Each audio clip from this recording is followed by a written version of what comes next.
Baking ഒക്കെ start ചെയ്ത സമയത്ത് എല്ലായിടത്തും കാണുന്ന ഒരു ഫ്ലവർ ആയിരുന്നു ഈ ഒരു റോസ് ഫ്ലവർ.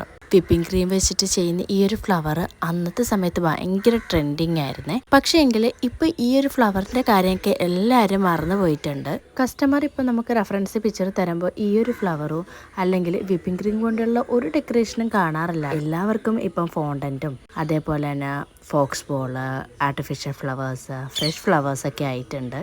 ഈ പറയുന്ന ഞാനും ഈ ഒരു ഫ്ലവേഴ്സൊക്കെ ചെയ്യാൻ ഭയങ്കര മടിയാണ് കേട്ടോ. കാരണം വേറൊന്നുമല്ല, ക്രീമൊക്കെ മെൽട്ടായി തുടങ്ങിയിട്ടുണ്ടെങ്കിൽ ഇത്ര ഭംഗിയൊന്നും കാണില്ല കേട്ടോ നമ്മൾ ചെയ്യുന്ന ഫ്ലവേഴ്സിന്. അതുകൊണ്ട് ഇപ്പോൾ ആർട്ടിഫിഷ്യൽ ഫ്ലവേഴ്സ് തന്നെയാണ് കേട്ടോ ഞാനും കൂടുതലായിട്ട് യൂസ് ചെയ്യാറുള്ളത്. ചില സമയത്ത് ഈ ഒരു ഫ്ലവേഴ്സ് ചെയ്യാൻ വേണ്ടിയിട്ട് ഭയങ്കര ആഗ്രഹമായിരിക്കും. അങ്ങനെ ഇരിക്കുമ്പോഴാണ് കേട്ടോ ഇത് വീണ്ടും ചെയ്യുന്നത്. അങ്ങനെയാണ് കേട്ടോ കഴിഞ്ഞ ദിവസം ഒരു ഓർഡർ വന്നപ്പോൾ ഈ ഒരു ഫ്ലവർ ചെയ്തിട്ടുണ്ടായിരുന്നത്. അപ്പോൾ ഇന്നത്തെ വീഡിയോ ഇത്രയേ ഉള്ളൂ. അടുത്തൊരു കുട്ടി വീഡിയോ ആയിട്ട് വരുന്നത് വരെ താങ്ക് യു ഫോർ വാച്ചിങ്.